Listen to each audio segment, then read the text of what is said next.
ప్రియమైన దేవుని పిల్లలారా, ప్రభువైన యేసుక్రీస్తు వారి పేరట మీ అందరికీ వందనాలు.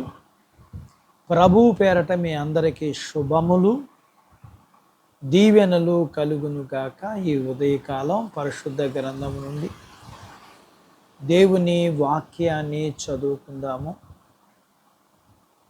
యోహాను సువార్త 6వ అధ్యాయము 19వ వచనాన్ని చదువుకుందాము. యేసు సముద్రం మీద నడుచుచు తమ దోణి దగ్గరకు వచ్చుట చూచి భయపడరు. దేవుడు తన మాటలు మన అందరి కొరకు దీవించునుగాక. ఆమేన్.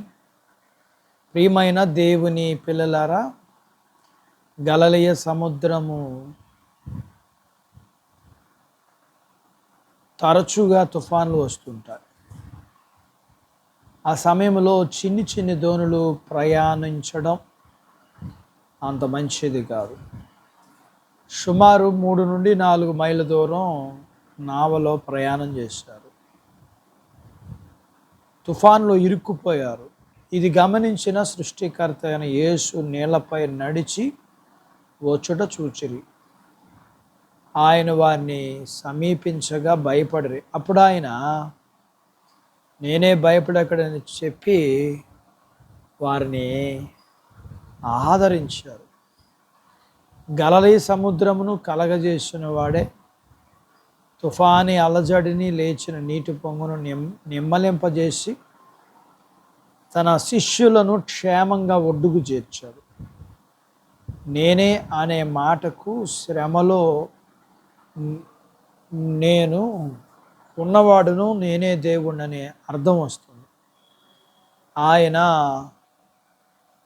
ప్రభు వారిని వారు గుర్తించినప్పుడు వారు ఆయనను దోణిలోకి ఆహ్వానించారు. వారు ఆయనను చేర్చుకొనగా వారు చేరవలసిన గమ్యమునకు చేరిరి. యేసు ప్రభు వారు దేవుడని నమ్మితే మన జీవితంలో అద్భుతాలు చూస్తాం. జన సమూహములను, శిష్యులను ప్రభువు వారు అతి జాగ్రత్తగా గమనిస్తున్నారు. ఆయన ఏకాంత ప్రార్థనా జీవితం, తండ్రి అయిన దేవుని పైన ఆధారపడడం, మాదిరి జీవితం, అధికారం, క్రియలు, వీటన్నింటికీ మనం నమ్మాలి. సృష్టి యావత్తుపై అధికారం గలవాడు ఆయన మాత్రమే. అయితే సృష్టి అందలి సమస్తము ప్రభువుకు లోబడుతుంటే సృష్టిలో భాగమైన మనుషులు ఆయనకి లోబడకపోవటం ఆశ్చర్యకరం. ఈ వాక్య భాగంలో చూస్తే గొప్ప సృష్టికర్త అయిన ప్రళయం గమనించవచ్చు. పెద్ద గాలి విసరగా సముద్రం పొంగుచునెను.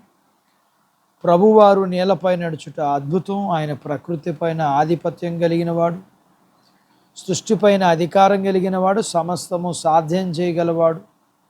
ఆయనను విశ్వసించటం మరియు వెంబడించటం మనం నేర్చుకోవాల్సిన గొప్ప పాఠం.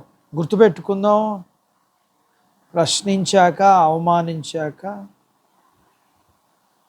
ప్రభువుని అనుసరిద్దాం. అతి బాధ్యత దేవుడు మనకు దయచేయునుగాక.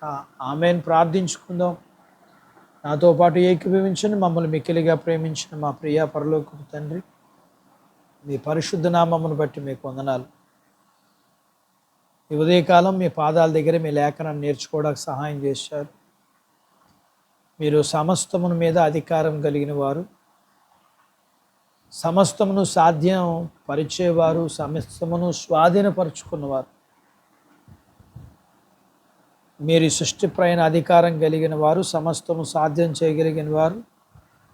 మేము మిమ్మల్ని ప్రశ్నించక, అవమానించక, విశ్వసించి వెంబడించే బాధ్యత మీ పిల్లలమైన మాకు దయచేయండి. మీ పిల్లలను కలిగినంతటిని దీవించండి.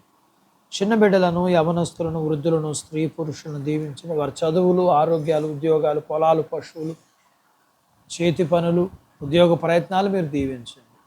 వివాహాలు కాని వారికి అవ్వటానికి, అయిన వారికి గర్భఫలం ఇమ్మని, గర్భము కలిగిన వారికి సుఖమైన ప్రసూతి ఇమ్మని, ప్రసూతి అయిన తల్లి పిల్లలకు ఆరోగ్యం ఇమ్మని, మీ పిల్లలను కలిగినంతటిని మీరు ఆశీర్వదించమని యేసు ప్రభు వారి పేరట స్తుతించి ప్రార్థించి అడిగినవన్నీ పొందుకొని ఉన్నాము తండ్రి.